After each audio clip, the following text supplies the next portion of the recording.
The following is a production of the Tulare County Historical Society, an advocate for Tulare County history since 1944.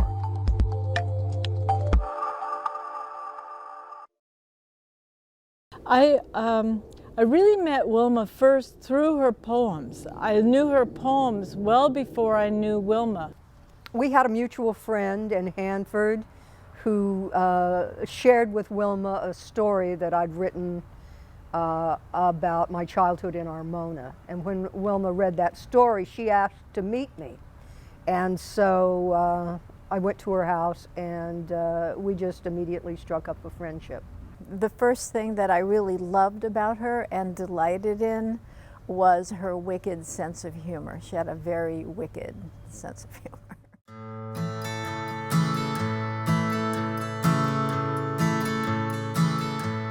I have come to know the dream so well.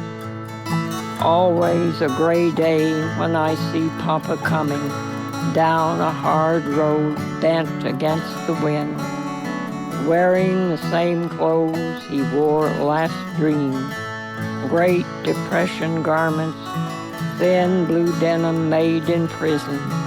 The limp shirt has never felt starched.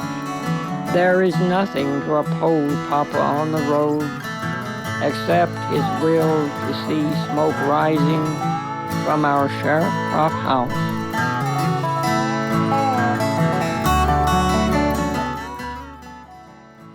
Wilma McDaniel was born December 22, 1918, in Lincoln County, Oklahoma, to a family of sharecroppers. She began to write poetry at an early age.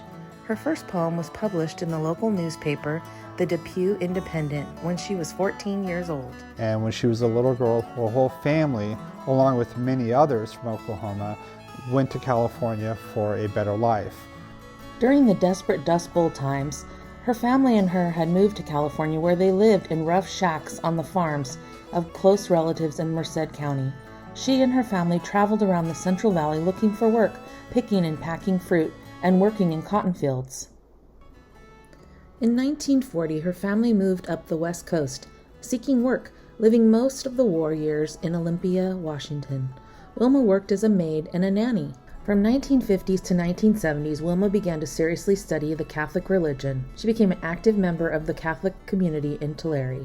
Wilma was a Franciscan. She was a third order Franciscan, had taken a vow of poverty, and she felt it was her mission in life to tell the story of her people.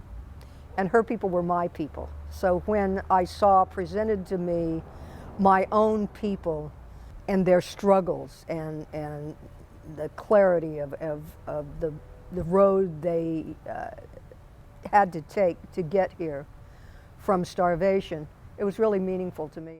I didn't know it at the time, but one of the things I was drawn to in Wilma was the spirituality she was talking about in her poems. And then when she was about 50 years old, she walked into the office of the Tulare Advance Register, and she had a box of poetry that she had been writing on scraps of paper, scraps of newspaper, and asked the editor what he thought of it. And so the editor noticed that what she had was an innate talent for poetry. I think she was a born storyteller, and maybe she got that from her dad, who apparently was a fabulous storyteller. She really was, her poetry was really an extension of an oral tradition. She wrote about the lives of the dispossessed. Many, many poor people came to California during that time, and Wilma, more than anybody I know, was able to catch the spirit of those people. She could really give you their reality and show you the heart of those people. She was a great humanist. So she was always looking to turn the raw material into a story.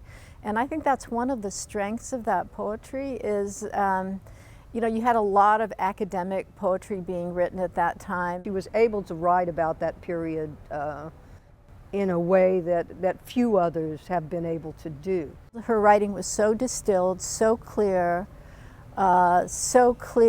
in its witnessing, you know, real details of the life that she lived, that it immediately appealed and was accessible to people. In 1973, her first book published, The Carousel Would Haunt Me. She began to publish regularly in the Tulare Advanced Register and won a larger audience. She was named Tulare's Bicentennial Poet in 1975. She began to actively pursue a literary career while caring for her mother, and became well known as a poet locally.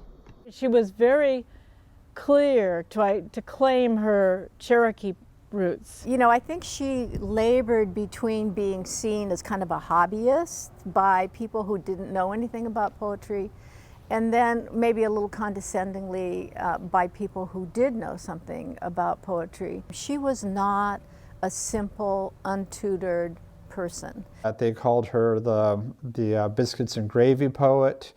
They called her the California Walt Whitman. And then she was also the Tulare Bicentennial Poet Laureate. And what that meant is that she was the Poet Laureate for the city of Tulare. Well, I think Wilma's a really important writer. She was studied in schools frequently, from grade school through graduate school. She's been gone now for almost 15 years, and I'm hoping to introduce a new generation of readers to her work.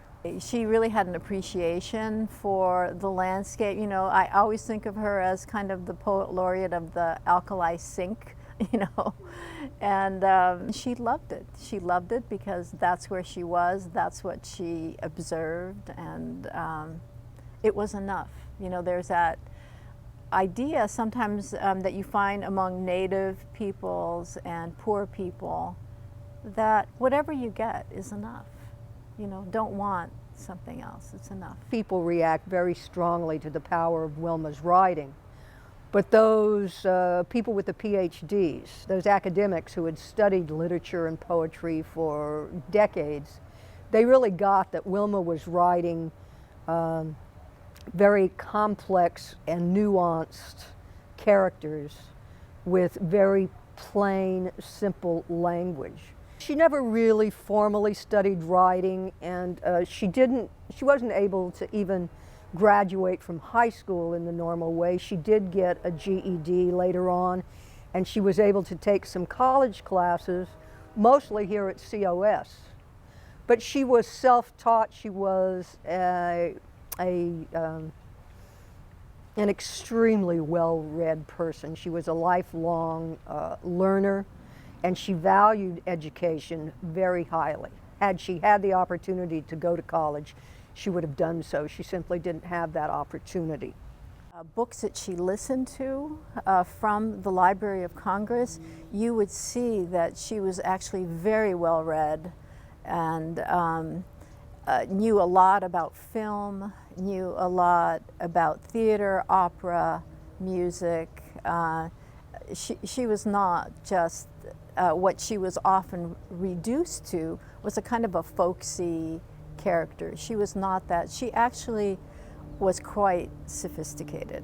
The fact that she wrote in a very simple, accessible idiom misled people sometimes. I think that one of the things that Wilma felt very strongly about was that people should write their own story. In the mid-1990s, Robert Peters, who was a poet and a professor at UC Irvine, used Wilma's book, A Primer for Buford, in one of his graduate classes. And then he sent Wilma a package of papers that the students had written about that book. And one of the students had said something in her paper to the effect, well, Wilma Daniels is a great writer, but she's lived an amazing life, and I've never done anything. Nothing's happened to me, so I don't have anything to say. And that statement really upset Wilma, and she wanted that girl to know that she had a story to tell, and it was her story. I think the thing is that the way her poems work is that they make a crack in the person who's hearing or reading them. And what cracks one person open to receive the Spirit may not crack the next person open. Once I was engaged by Buck Owens to represent a girlfriend of his, a young woman. So Buck's lawyer, his business lawyer from Bakersfield, called and asked if I could take this case. Of course, growing up here in the Valley, Buck Owens was like an icon to me, my family, most everybody I knew, and certainly to Wilma, who has written numerous poems about Buck Owens. So guy calls me from Bakersfield, will you take this case, and what'll it take to get you to take this case? And I said, well, you'll have to send me a check for $10,000, and also I'm going to need some tickets to the Crystal Palace for my family. And so the guy says, fine, it's a deal. And when I told Wilma that she was my date for the night at the Crystal Palace, she was just elated. In the meantime, Buck Owens came to my office several times and got to know him a little bit. And so I told him about that Wilma was coming with me, and I sent him a copy of a primer for Buford that has that poem, Kmart Sage, in it. And when Buck read that poem, he called me and he said, this is great, I'm going to read it at the Crystal Palace, and I'm going to say that Wilma's there. So finally we drove on down to Bakersfield to the Crystal Palace, 4 carloads of us, and we go in there, and Wilma, who was really ailing at the time, and she had her picture made in front of the bar. Famously, Buck Owens has his Pontiac convertible with steer horns on it mounted behind that bar at the Crystal Palace. And so Wilma made it to the bar so that she could get her picture made in front of that Pontiac convertible. And I have that picture of her.